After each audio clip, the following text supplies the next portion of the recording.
Welcome to our engine room. এখন আমরা যে মেশিনারিজটির সামনে দাঁড়িয়ে আছি সেটি হচ্ছে জাহাজের মেইন জেনারেটর। একটা মেইন জেনারেটরের দুইটি প্রধান অংশ থাকে। একটি হচ্ছে আমাদের মেইন মেশিনারিজ পার্ট, অর্থাৎ যাকে আমরা বলে থাকি প্রাইম মুভার, এবং আরেকটি হচ্ছে ইলেকট্রিক্যাল পার্ট, যেটাকে বলে থাকি আমরা অল্টারনেটর। এবং এই অল্টারনেটর এবং এই মেশিনারিজ পার্টের মাঝখানে একটি জয়েন্ট থাকবে। অর্থাৎ এই আমাদের যে মেইন মেশিনারিজ পার্টটি রয়েছে, এই মেইন মেশিনারিজ পার্টটি অর্থাৎ প্রাইম মুভারটি পিস্টন আপ ডাউনের মাধ্যমে তার যে ক্র্যাঙ্কশ্যাফট রয়েছে সেটা ঘূর্ণায়মান অবস্থায় থাকবে। তার সাথে যে অ্যাটাচ অবস্থায় রয়েছে, সেই ঘূর্ণায়মান অংশের সাথে যে অ্যাটাচ অবস্থা রয়েছে আমাদের অল্টারনেটরের আমাদের রোটর পার্ট, সেই রোটর পার্টটি ঘোরা শুরু করবে। যখন আমাদের মেইন মেশিনারিজের ক্র্যাঙ্কশ্যাফটটি যখন ঘোরা শুরু করবে, অ্যাজ এ রেজাল্ট এই অ্যাটাচ থাকার কারণে আমাদের অল্টারনেটর রোটর পার্টটি ঘোরা শুরু করবে। অ্যাজ এ রেজাল্ট আমাদের এসি কারেন্ট প্রডিউস হয়ে আমাদের মেইন বাসবারে এসি বিদ্যুৎ সাপ্লাই করা হবে। এখন আপনারা আমার পুরো থিওরিটিক্যাল ভিডিওটি দেখে আশা করি অনেকটুকু ক্লিয়ার হয়ে যাবেন। আসসালামু আলাইকুম everyone, welcome back to my YouTube channel. আজকে আমরা যে বিষয়টি নিয়ে আলোচনা করব তাকে বলা হয় জাহাজের heart of the power system. অর্থাৎ আমার আজকের প্রশ্নটি হলো, একটি জেনারেটর কিভাবে বিদ্যুৎ প্রডিউস করে বাসবারে তার বিদ্যুৎ সাপ্লাই করে থাকে। আজকে আমরা সেই বিষয়টি নিয়ে আলোচনা করব।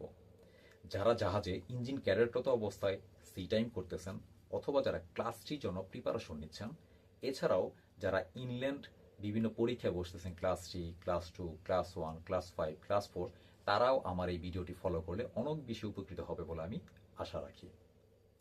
সো এটা জানতে গেলে আমাকে কিছু বেসিক পার্ট জানতে হবে। অর্থাৎ একটি জেনারেটরে মূলত কয়টি অংশ থাকে? একটি জেনারেটরে মূলত দুইটি অংশ থাকে। একটি হচ্ছে মেকানিক্যাল পার্টস আর একটি হচ্ছে ইলেকট্রিক্যাল পার্টস। এই মেকানিক্যাল পার্টসটিকে বলা হয় আমাদের প্রাইম মুভার, এবং ইলেকট্রিক্যাল পার্টটিকে বলা হয় আমাদের অল্টারনেটর। অর্থাৎ এই প্রাইম মুভার কি করে? এই প্রাইম মুভার ঘূর্ণনের মাধ্যমে আমাদের অল্টারনেটরের ভেতর যে রোটরটি রয়েছে সেই রোটরকে ঘোরাতে শুরু করে। অর্থাৎ আমরা জাহাজের মধ্যে যে মেকানিক্যাল পার্টগুলো দেখে থাকি, পিস্টন, লাইনার, আমাদের কানেক্টিং রড, আমাদের ক্র্যাঙ্কশ্যাফট, এগুলো হচ্ছে মূলত আমাদের প্রাইম মুভার বা মেকানিক্যাল পার্ট। আর আমাদের জাহাজে অল্টারনেটর যেটা দেখে থাকি, অর্থাৎ অল্টারনেটরের ভিতরে আমাদের দুইটি প্রধান পার্টস রয়েছে। অল্টারনেটর হচ্ছে সেম টু সেম মোটরের মেকানিজম। মোটরের ভিতরে যেরকম স্ট্যাটর পার্ট থাকে এবং রোটর পার্ট থাকে, সেরকম আমাদের অল্টারনেটরের ভিতরে আমাদের স্ট্যাটর পার্ট থাকে এবং রোটর পার্ট থাকে। এবং আমাদের প্রাইম মুভারের যে ক্র্যাঙ্কশ্যাফট রয়েছে, সেই ক্র্যাঙ্কশ্যাফটের সাথে আমাদের অল্টারনেটরের যে রোটর রয়েছে, সেই রোটর পার্টটি অ্যাটাচ অবস্থায় থাকে। অর্থাৎ প্রাইম মুভার ঘুরলে আমাদের রোটরও ঘোরা শুরু করে দেবে। তাহলে অল্টারনেটরের ভিতরে আমাদের দুইটি পার্ট থাকে, একটি হচ্ছে স্ট্যাটর পার্ট আর একটা হচ্ছে রোটর পার্ট। স্ট্যাটর পার্টটি হচ্ছে আমাদের স্টেশনারি পার্ট এবং রোটর পার্টটা হচ্ছে আমাদের রোটেটিং পার্ট। তো স্টেশনারি পার্টে কি থাকে? স্টেশনারি পার্টে থাকে কপারের ওয়্যার, বিভিন্ন কপারের ওয়্যার পেঁচানো থাকে। এবং এই রোটরের ভিতরে থাকে এই রোটরের ভিতরে আমাদের কি থাকে? রোটরটা হচ্ছে আমাদের রোটেটিং পার্ট, যার ভিতরে থাকে আমাদের ম্যাগনেটিক কয়েল, একটি ম্যাগনেটিক কয়েল। সো তাহলে আমরা এখন প্রধান আলোচনায় যাই। যখন মেকানিক্যাল পার্টটি ঘোরা শুরু করে, অর্থাৎ জাহাজে পিস্টন আপ ডাউন করার সাথে সাথে আমাদের ক্র্যাঙ্কশ্যাফটটি ঘোরা শুরু করে, সেই ক্র্যাঙ্কশ্যাফটটি ঘূর্ণনের মাধ্যমে তার সাথে যে অ্যাটাচ অংশ অল্টারনেটর রোটর রয়েছে, সেই রোটরটাও ঘোরা শুরু করে। অর্থাৎ প্রাইম মুভারও ঘুরবে, আমাদের রোটরটাও ঘোরা শুরু করে দেবে। এখন রোটরের ভিতরে থাকে আমাদের কি? রোটরের ভিতরে থাকে আমাদের দিতে হবে আমাদের magnetic field.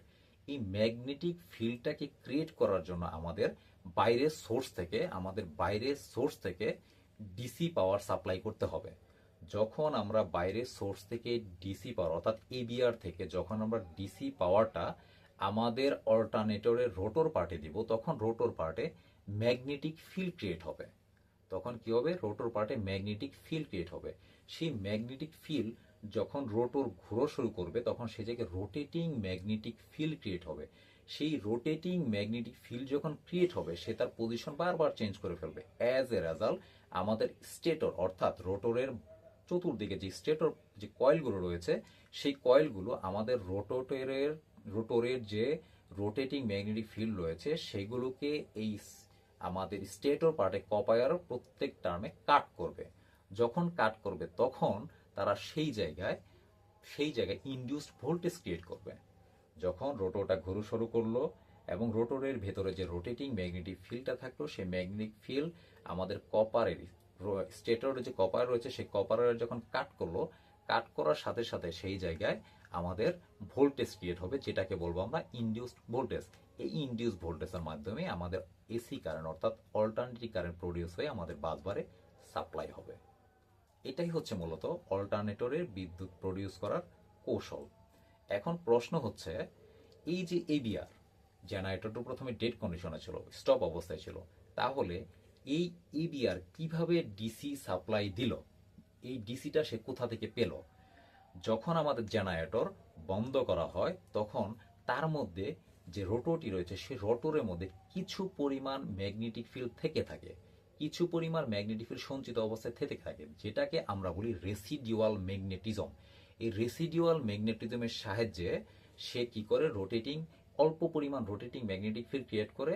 As a result সে অল্প পরিমাণ বিদ্যুৎ এবিআর এ সাপ্লাই হয়। তখন এবিআর আস্তে আস্তে জিরো থেকে আস্তে আস্তে আপ হয়ে হয়ে 450 পর্যন্ত বা 455 পর্যন্ত আপ হয়ে যায়। তো এখন কথা হচ্ছে, সাপোজ আমাদের জেনারেটর অনেক দিন বন্ধ অবস্থায় রয়েছে, তাহলে কি তার মধ্যে রেসিডুয়াল ম্যাগনেটিজম থাকবে? না, জেনারেটর যদি অনেক দিন বন্ধ অবস্থায় থাকে তাহলে তার মধ্যে রেসিডুয়াল ম্যাগনেটিজম থাকবে না। তখন আমাদের কি করতে হবে? তখন আমাদের এই রোটরটাকে এক্সটার্নাল একটি সোর্সের মাধ্যমে অর্থাৎ ব্যাটারি কানেকশনের মাধ্যমে ব্যাটারি সোর্স থেকে আমাদের এই বিদ্যুৎটি ব্যাটারি সোর্স থেকে আমাদের ডিসি যে কারেন্টটি রয়েছে সেই ডিসি কারেন্ট আমাদের রোটরে সেন্ড করা হয়।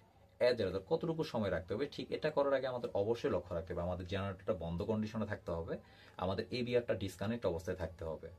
ওকে, দেন আমরা তারপর এই আমাদের যে ব্যাটারি কানেকশন রয়েছে সেই ব্যাটারি কানেকশনের মাধ্যমে আমরা অল্প পরিমাণ ডিসি কারেন্ট এখানে সাপ্লাই করব জাস্ট 5 থেকে 6 সেকেন্ডের জন্য। অ্যাজ এ রেজাল্ট আমাদের জেনারেটর সেই ভোল্টেজটুকু সঞ্চিত করে আমাদের জেনারেটর অটোমেটিক বিদ্যুৎ প্রডিউস করতে পারবে। এছাড়াও রয়েছে আমাদের আরেকটি প্রসেস রয়েছে। আমাদের অধিকাংশ জেনারেটর ব্রাশলেস অল্টারনেটর ইউজ করা হয়।